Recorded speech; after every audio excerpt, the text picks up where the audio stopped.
Our topic today is Holy Mother's life as an ideal for the modern world. In April 1923, during the dedication ceremonies of Holy Mother's temple in the village of Jairambati, there was a grand celebration. Swami Saradananda had put his heart and soul into seeing through the construction of the temple at Mother's birthplace, and also organizing the celebration for the dedication. As the festivities were going on in full swing, a village woman was seen going through the crowd, exclaiming, "All this could have been mine. All this could have been mine. My father refused to marry me to that crazy man. If he had married me to him, all this would have been mine." The devotees attending the function there were, of course, amused. I heard this story from Swami Satprakashananda, who was there himself. To this woman, Sarada Devi was no different from her. And if she had been married to Ramakrishna, all this honor, she thought, would have been given to her.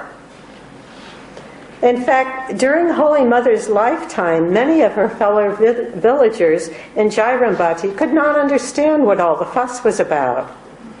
They could not understand Ramakrishna, what to speak of Sarada Devi. During Ramakrishna's lifetime, they referred to him simply as the mad son-in-law.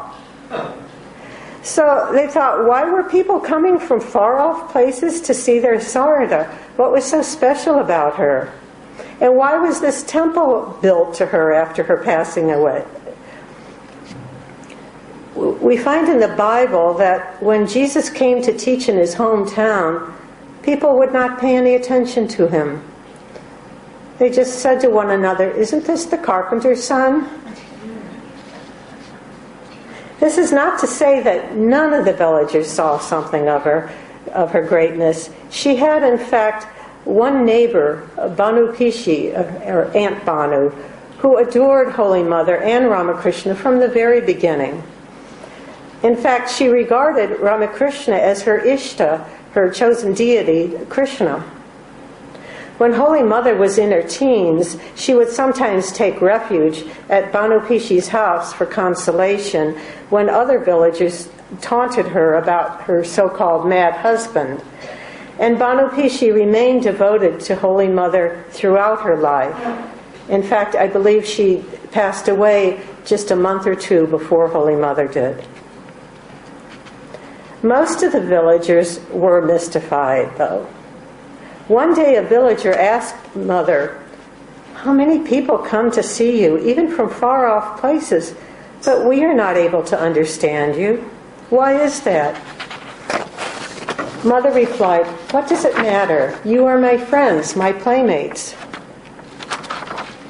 Another man, an old watchman named Ambikacharan Bhagdi, once told Mother, "People call you Devi, Bhagavati, but I don't understand anything." Mother replied, "There is no necessity for you to understand anything. You are my brother Ambika, and I am your sister Sarada." Actually, the villagers of Jairambati could not see anything special in Holy Mother because she did not want them to. She wanted to remain hidden and wanted to live with them as one of them. She was like a cat covered by ashes, as Ramakrishna once described her. And for this very reason, her life is often difficult to understand. It is only when we take her life as an ideal to follow that we begin to realize how great she really was. Holy Mother's motherliness and compassion are usually mentioned as the hallmarks of her greatness, and rightly so. But I believe that there is something more that is behind these qualities in her that makes them so much more outstanding than they are in other people. To me, the secret of her greatness is her absolute desirelessness, her equanimity, her detachment, and her egolessness. These qualities, I believe, are what make her motherliness and compassion so divine. First, we'll look at her absolute desirelessness and renunciation. For us, the search for happiness is our all in all. It seems to consume our whole life. The poet Hafiz says, "There is not a waking moment that you are not trying to savor what you have or get closer to what will bring you pleasure." Being so preoccupied as we are with needing to be satisfied, it seems we would be better at it by now. That happiness would be the norm and not a rare event. The problem is we are continually searching for happiness outside of us, in people, places, and things that we think will give us happiness. And we're so wrong. Hafiz continues, "We must, moreover, be the very fountainhead of all dance, laughter, and eloquence." So we must be it ourselves. We must be that happiness and joy. And the only way to be it is to give up the search for pleasure and happiness outside. Turn to God within and find our joy there. Moreover, then we will be able to give it to others. In Akshay Chaitanya's book, Premananda Prema Katha, it is said, Holy Mother gave one of her disciples the Gerawa cloth with her own hands, and he then went to Kashi. Baburam Maharaj, that is Swami Premananda, was then staying at Kashi. One of the sadhus there said to this disciple, "Mother herself is not a sannyasi, so how could she give you sannyas?" Baburam Maharaj heard this remark and immediately went there and said, in an agitated voice, "If you can't recognize Mother's giving of the ochre cloth as sannyas, then I don't accept your version of sannyas." That is to say, Holy Mother was the Divine Mother herself. Who is there more qualified to give sannyas? In fact, Holy Mother never took formal vows of sannyas, yet there is not any part of her life that is not illumined with her burning renunciation. The beauty of it is that she made her renunciation look so simple, so natural, but this is why it is often overlooked. Even Akshay Chaitanya, who told the story above, mentions elsewhere that Sri Ramakrishna's life was predominantly an ideal for monastics, while Holy Mother's life was predominantly an ideal for householders. But Holy Mother herself made much of Ramakrishna's renunciation and even took it as the ideal. Once someone praised Ramakrishna's message of the harmony of religions to her, and she replied, "My child, what you say about the harmony of religions is true, but it never seemed to me that he had practiced different religions with any definite motive of preaching the harmony of religions. Day and night he remained overwhelmed with the ecstatic thought of joy. He enjoyed the sport of the divine by practicing spiritual disciplines, following the paths of the Vaishnavas, Christians, Muslims, and the rest. But it seems to me, my child, that the special feature of the Master's life is his renunciation. Has anyone ever seen such renunciation?" Sri Ramakrishna, in turn, also praised Sarada Devi's absolute purity and desirelessness. For example, when Sri Ramakrishna refused Lakshmi Narayana's offer of 10,000 rupees, it was proposed that Holy Mother take it instead. But in keeping with her vow to be a helpmate in his mission, she also refused it, saying that her acceptance would be equivalent to Ramakrishna's acceptance. This is a more obvious aspect of her desirelessness. But it is when we look at other aspects of her life that we really begin to understand what is meant by her desirelessness and renunciation. Besides money and sense pleasures, the greatest traps for human beings are the desire for name and fame, the desire for honor, and the desire for power. In order to understand what Holy Mother renounced, let us look at what she had. Even before Ramakrishna's passing away, his name began to spread all over the world, especially in India, and he was held in high regard. Even the well-known Saint Pavari Baba of Ghazipur kept a photo of Ramakrishna in his cave during the Master's lifetime. And again, during the Master's lifetime in London, the renowned scholar and Indologist Max Muller became fascinated simply by hearing about Ramakrishna's life, and he immediately wanted to write a book about him. Then after Swami Vivekananda's success at the Parliament of Religions in Chicago, Ramakrishna's name spread even more. With all this, Holy Mother could have easily have remained in the foreground and have been at the center of an international religious movement. She could have been adored and honored by millions in her lifetime all over the world. Instead, she preferred to spend most of her time in a remote village of India, cooking and cleaning, wearing simple clothes, and living a simple life in a mud hut. Swami Gambhirananda gives us a glimpse of her daily life in Jairambati. He said, at Jairambati, she tirelessly went through her daily routine, looking to the comforts of the devotees, dressing vegetables in the morning for about 2 hours, taking out supplies for the kitchen, arranging for the worship of the Master, and then worshiping him with her own hands, distributing the prasad, making at least 100 betel rolls, kneading flour and preparing the chapatis and luchis, boiling milk, cleaning lamps, and such other works followed one another without intermission and without anybody else's help, as if they were her duty alone. It is no wonder then that the other villagers of Jairambati took her to be one of them. On the surface, her life seemed hardly different from any of them. Now, why did she live such a simple and ordinary life? Perhaps one reason was that she was setting an example that is sorely needed in these days of consumerism, greed, frustration, and power politics.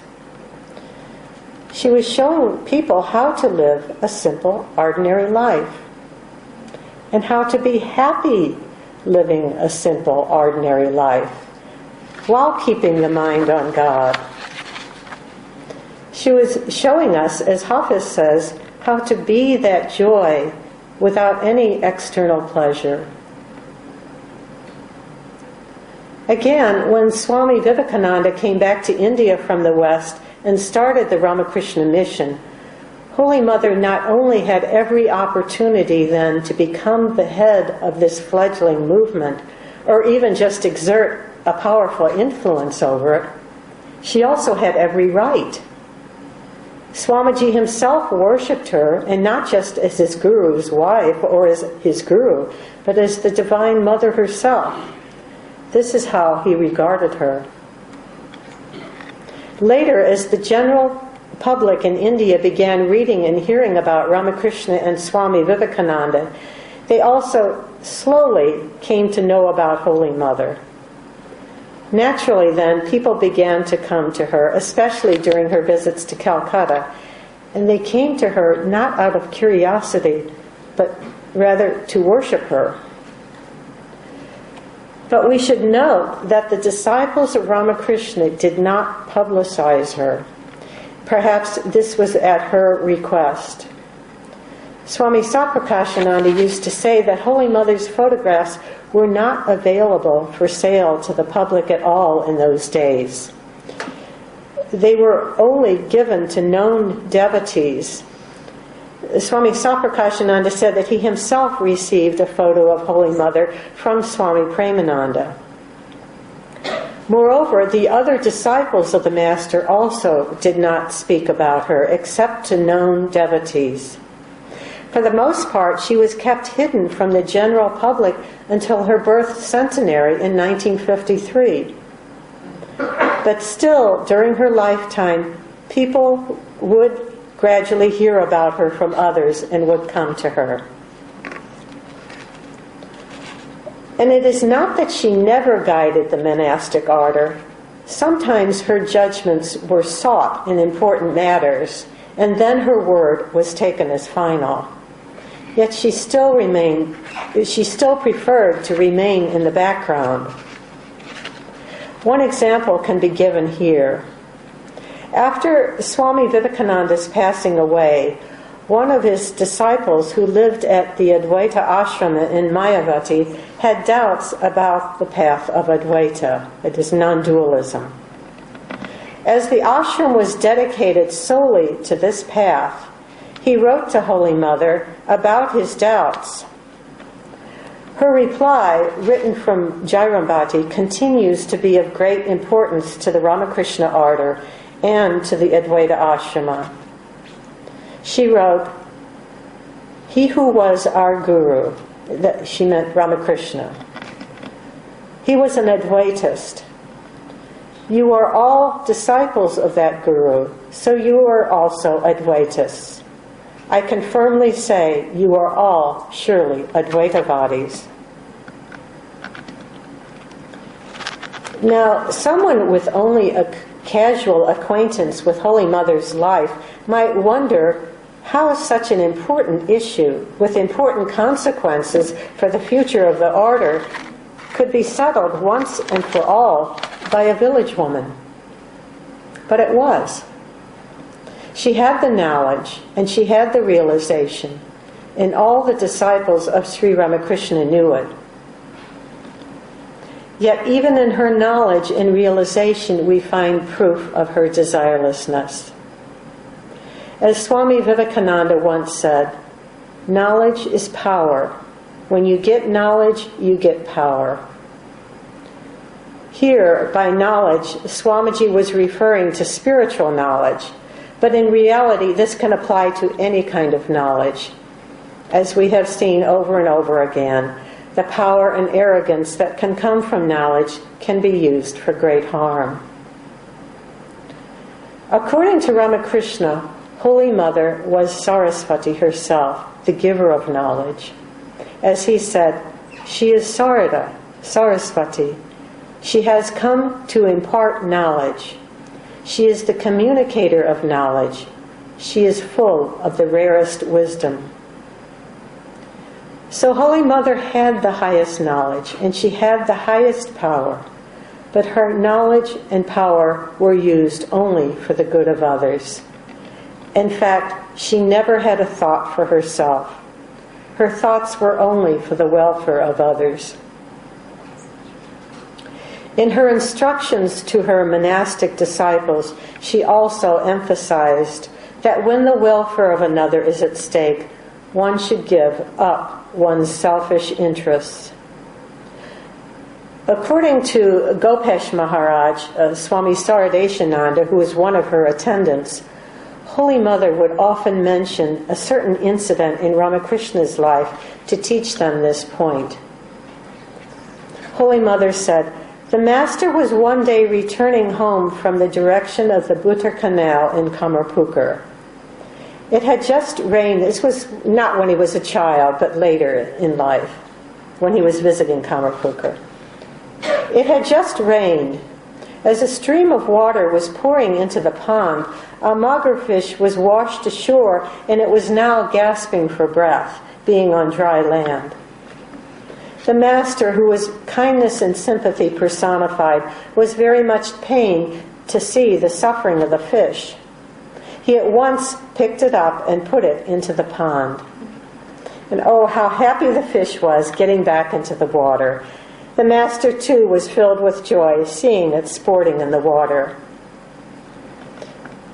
His nephew Hridai was coming behind him, When he heard from the master about this incident, he was very sorry, and he said to the master, "Uncle, what did you do? How could you put such a fish, so delicious to eat, back in the pond?" The master simply laughed at this remark. The thought of the satisfaction of his own palate never crossed his mind. Then the mother said, "One cannot make another happy unless one gives up one's own selfish enjoyments.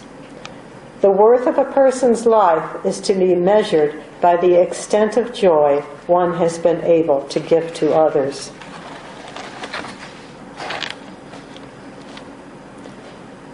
Then there was Mother's detachment and equanimity. Now, what do we mean by detachment and equanimity?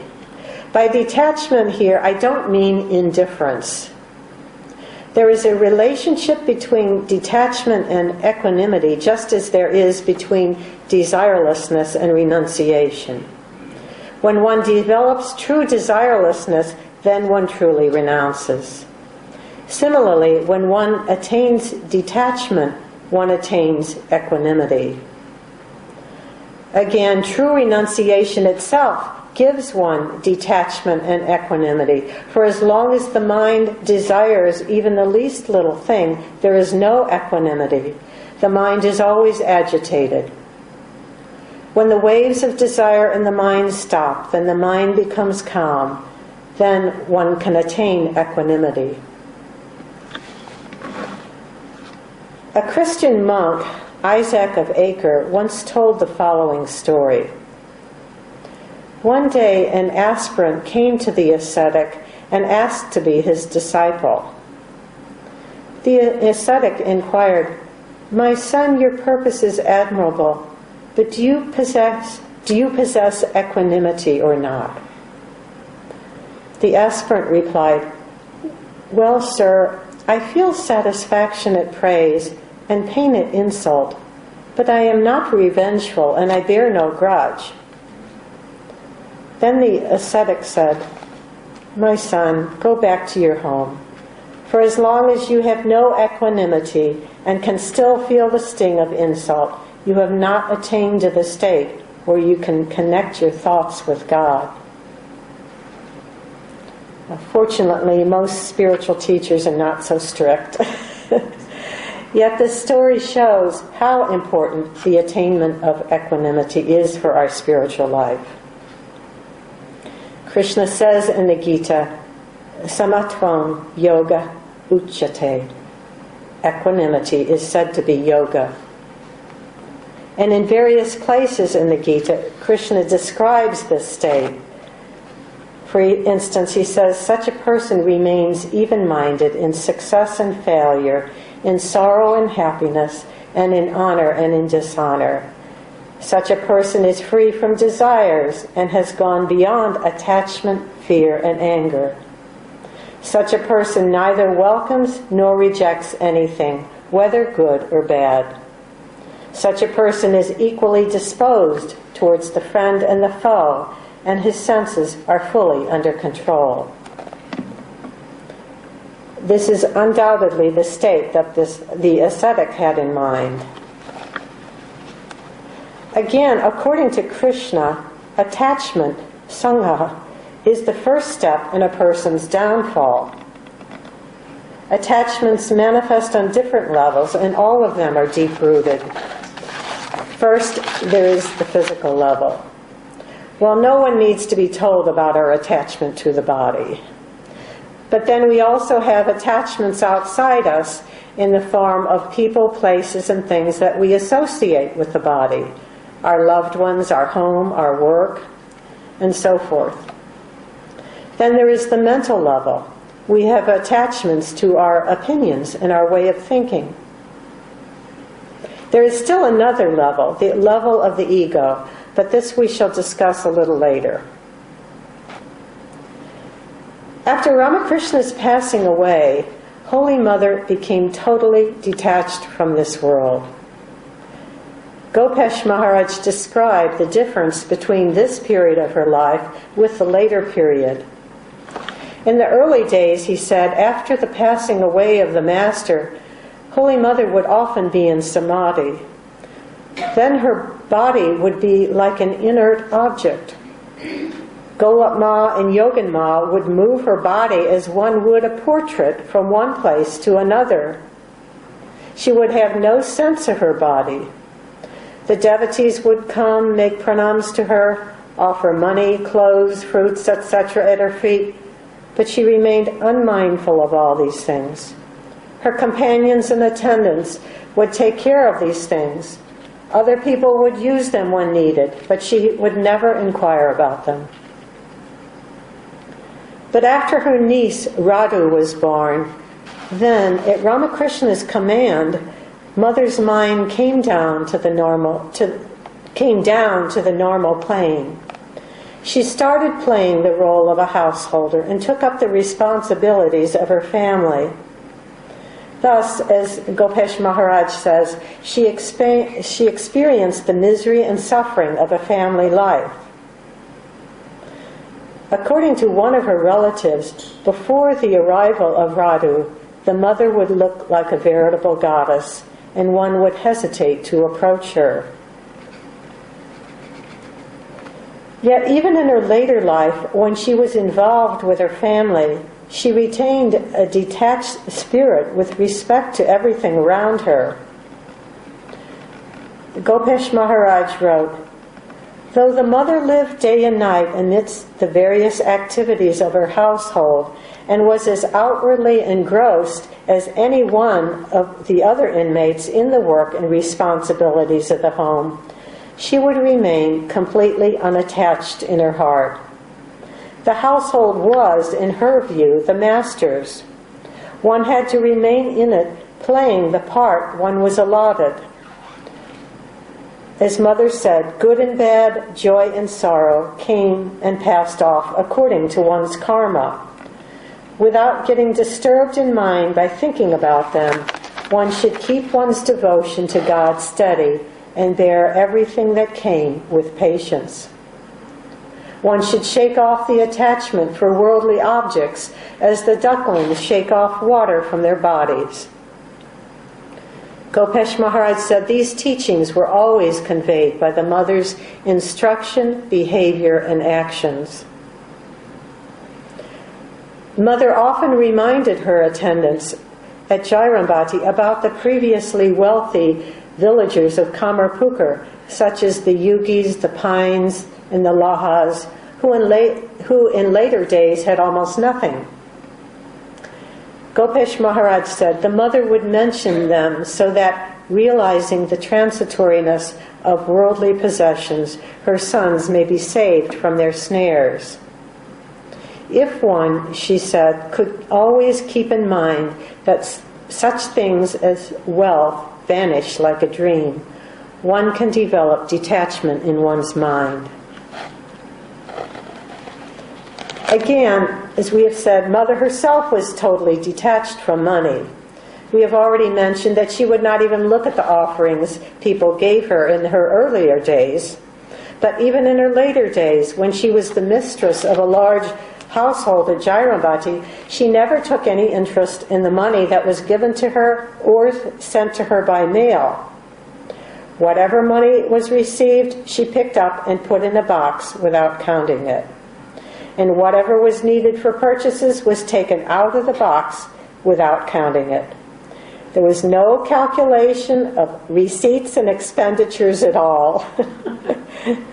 In the rare instances when she herself purchased something from someone coming to the house, she would just hand them some money and let them take from it what they thought was the fair price of the article. In 1909, Holy Mother's brothers, with whom she was living then in Jairambati, decided to divide up the family property, giving each brother a share. Now it's only the brothers who get a share. The sister, no share. The sister has to live with one or another of them. Now, as is not uncommon in such events, The brothers got into terrible arguments over this, and eventually Swami Saradananda had to come from Calcutta to help arbitrate this division. Swami Gombirananda said, relying fully on Swami Saradananda's judgments and direction, the mother kept her mind absolutely above these worldly turmoils. Drawing attention to this equipoise of the mother, based as it was on spiritual insight, Swami Saradananda said to a brahmachari, maybe it was Swami Gombirananda himself, he said, "You have seen us often enough, how we flare up at seeing our slightest wish disregarded. But look at the mother. What a hell her brothers are creating, and yet how calm and collected she is all the times." When Holy Mother was asked by another one of the arbiters where she would live and with whom, she simply replied, "Rats bore holes and snakes live therein." Rats bore holes and snakes live therein. However, as her answer was not enough to settle the issue, they allotted her a house on the property of one of the brothers. It is true that for many years Mother had a strong attachment to her niece Radhu, but her biographies make it clear that she deliberately took on this attachment to keep her mind in the world. And moreover, she did this at Ramakrishna's command. When her mind was continually soaring in high spiritual states, Ramakrishna appeared to her in a vision and told her to hold on to Radhu, to use her as a support in this world, to keep her mind down. But right before Holy Mother passed away, when she no longer wanted that support, she asked Radhu to be sent away. Many of the monks and devotees could also see there was tremendous power hidden behind Holy Mother's motherly love and attachment for the devotees. For instance, before Swami Nikalananda became a monk, Swami Premananda sent him for initiation to Holy Mother at Jairambati. While returning to Calcutta, he was accompanying Gauri-Ma, a woman disciple of Ramakrishna. Holy Mother again and again implored Swami Nikalananda to look after Gauri-Ma on the way back. But Gauri-Ma insisted that Mother should not worry about them. Swami Nikalananda wrote, "The louder Gauri-Ma roared, the more humbly the Mother prayed to God for us. I watched the scene and said to myself, here is a woman who has not a millionth part of the Mother's power and is bubbling over. And there is Holy Mother, a veritable dynamo of power, acting like an ordinary mother and restraining it all." When Swami Nikalananda returned to Bellarmat, Swami Premananda asked him about the Mother. Swami Nikalananda says, "I told him that she acted like any ordinary mother, eager to feed us and look after our comforts." With a beaming face, Swami Premananda said that was the Mother's greatness, and that here was a rare instance of a person who had conserved tremendous spiritual energy and at the same time appeared utterly tranquil. Then there was Mother's absolute egolessness. Our basic primal attachment is to our identity, our ego. This goes deeper than the physical and mental levels. We can hardly dream of giving up our identity. And in fact, all our other attachments, physical and mental, are really the ego's extension. We have attachment to the body because we think it is our body. Our attachment to our loved ones is because they are our loved ones. They are related to us in one way or another. Our attachment to places is because we have invested so much of our ego in those places. And the same with our work and our opinions. Regarding Holy Mother's lack of ego, a devotee once observed, "A human being is full of ego. But every day we saw hundreds of people prostrating before the Mother and calling her the Mother of the universe. Had she been a mere human being, she would have been puffed up with pride. Has a human being the power to digest so much honor?" Just as Holy Mother was completely unaffected by the worship of the devotees, so also she was unaffected by the pettiness of her relatives. This was possible because she transcended all ego sense. She herself instructed one of her disciples in this regard. Sachin Maharaj, Swami Chinmayananda, had been convicted in the Maniktola bomb case. He had been a freedom fighter before he joined the order. But he was under the active surveillance of the police the rest of his life. Being vexed, he came to the Mother for comfort, and she said, "Live like a leaf tossed about the wind. Tossed about by the wind. Do not have any individuality. Then all your difficulties will vanish." Later, Sachin said, "The police continued to trouble me, but I was completely indifferent. None of their doings would affect my mind. I would hear and see all their talk and actions, but there would be no reaction." Thus, Holy Mother not only had this egoless state herself, but she could also give it to others. In Holy Mother's case, however, this was not simply a lack of ego. Rather, her ego was replaced by the divine. The vacuum that was left from the absence of the ego was filled in by the consciousness of the Divine Mother. And on rare occasions, now and then, this became apparent. One amazing manifestation of her divinity took place when the Mother visited Bangalore on her pilgrimage in South India. This was in 1911. Swami Vishuddhananda, who was there at the time, wrote, "One day at about 2:30 or 3 p.m., we took Mother out for a ride in a carriage. There were not many visitors present at the Bangalore ashram at that time of the day. After visiting a nearby cave temple, when we returned to the ashram, it was found to be fully crowded. We said to the Mother, 'Mother, just see how many people have come for your darshan.' The Mother got down from the carriage, and seeing her, that mass of people saluted her and prostrated themselves on the ground, as is the custom in South India. Then Mother entered into ecstasy immediately and remained standing in the Vairabhaya pose, that is, holding her hands in the gestures of bestowing boons and fearlessness. She then lost external consciousness.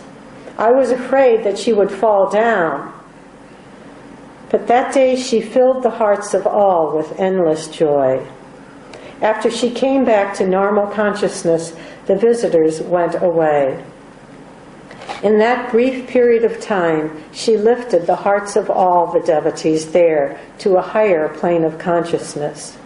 So Holy Mother could manifest her divinity in public if the occasion demanded it, and if she felt the devotees would benefit from it.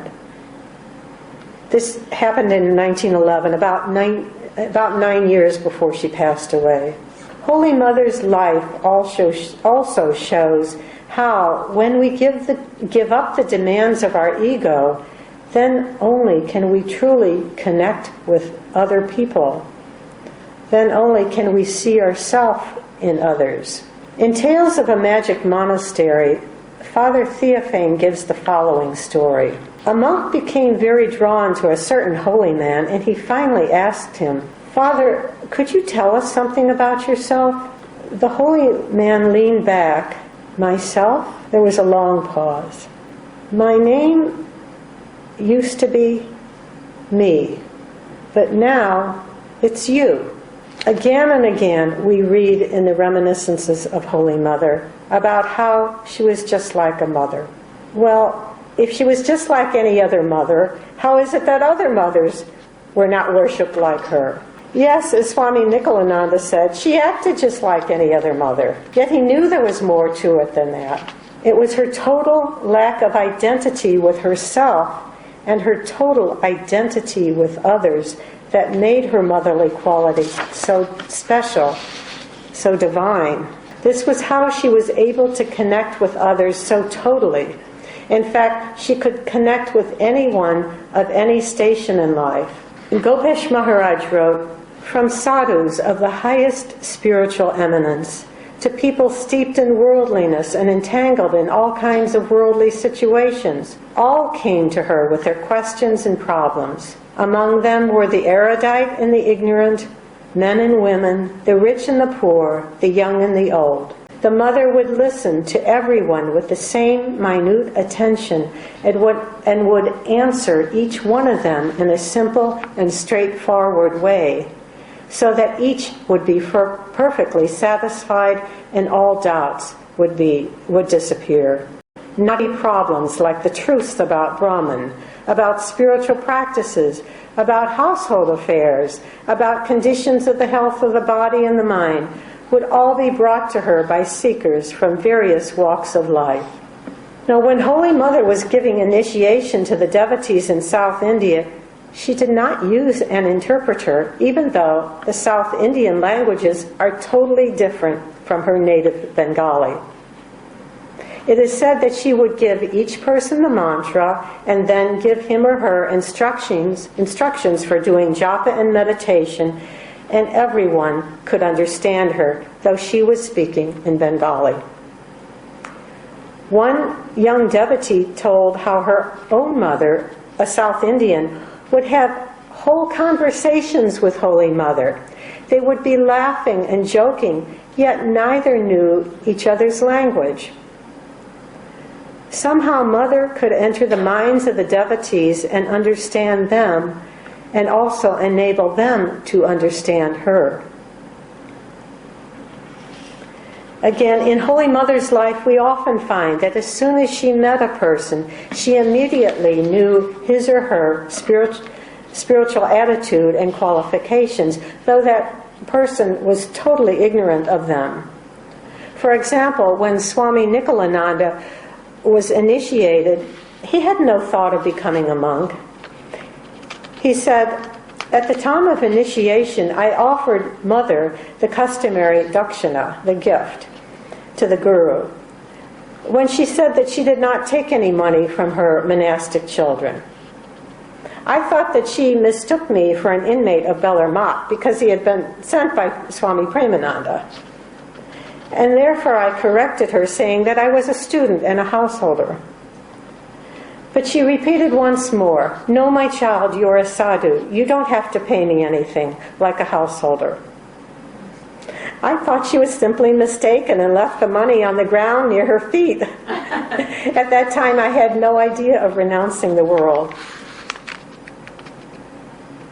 In Holy Mother's conversations with her disciples, we also find many examples of her knowing things about the devotees without having been told. For example, one woman devotee, Kirudbala Roy, described an incident. When Holy Mother was staying at the Udbodhan house, her niece Nalini was haggling with a woman who was selling blankets house to house. Holy Mother finally scolded Nalini for detaining the woman just to save a quarter of a rupee. Then she said, "Moreover, what do you want a blanket for? You have everything. Still you want to purchase one more blanket." Then Kirudbala said, then pointing at me, Holy Mother said, "It would rather be nice if you could give one blanket to my daughter. She possesses only one blanket, and she passes the winter days with this. Still, she does not ask for anyone for another blanket. She has perhaps never used more than 2 saris at a time throughout her life. In spite of this, she is quite happy. You don't see the bright side of others. Kirodbala said, I was simply stupefied. I wondered how the mother was posted with so much information about me, although I never mentioned to her anything about my blanket or saris. How many times she made me understand that she was truly our mother. In fact, when Holy Mother was at Jairambati, whoever came to her felt that her whole attention was on him or her, exclusively. When she would feed the devotees in Jairambati, each one of them thought that Holy Mother loved him or her the most and gave him or her more attention than anyone else. Again, just by looking at someone, she could feel that person's pain or illness, even if that person himself did not know about it. And sometimes it was found that even a seemingly trivial thing she did or said would help someone overcome a great difficulty. We should remember that this attitude, that is, of being totally connected with others, came naturally to Holy Mother. She completely lost herself in others. Once she said, now and then I think if this body, instead of being such a small frame of bone and flesh, were a big one, how many people I could help.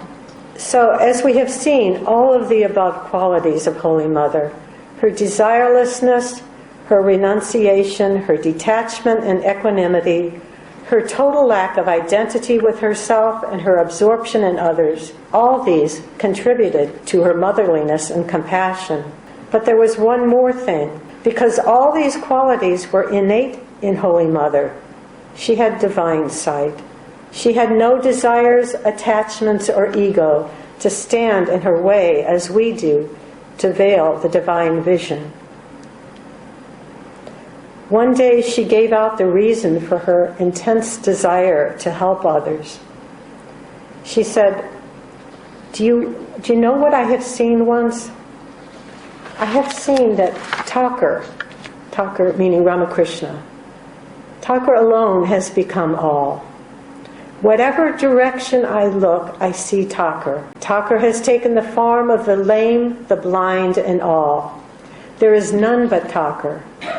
So I see that it is all his creation, and it is he who exists in different forms. It is he, not the jivas, who has been suffering. That is why I have to save all those tormented souls. Whoever approaches me, it is like my helping him with his means. So Holy Mother was seeing God in all. She had the vision of Vijnani, as Ramakrishna called it. And basically, this is why her motherliness and compassion were on a totally different level from others. But we should remember, too, that this is the ideal that Ramakrishna asked all of us to reach. This was his idea of realization for the modern era. Motherliness and compassion are good, but we have to remember the level that Holy Mother took these qualities to, and also what was behind these qualities. She was the ideal we should look up to. In the 13th century, St. Thomas Aquinas wrote a masterpiece of theology entitled Summa Theologica. It was, and still is, considered one of the most important works of the Roman Catholic Church. Yet he never finished it. Near the end of his life, when one of his disciples was continually pressing him to finish it, he replied, what I have seen, in a divine vision that is, what I have seen makes everything that I wrote seem like mere dust and straw. Similarly, Holy Mother's vision of this world was completely different from ours. Once she said, when one attains true knowledge, God himself does not exist. One calls upon the Eternal Mother, and in the end finds her in all creation. Everything then becomes one, and that is all. On the surface, Holy Mother's life of renunciation and dispassion may seem to be a difficult or an or perhaps even an impossible ideal by today's standards with its consumerist mentality. But in reality, if we look deeply at her life and meditate on it, we will gradually understand that all the glamour and glitz, all the wealth and possessions, the mad rush, turmoil, competitiveness of this modern world, they are nothing but dust and straw.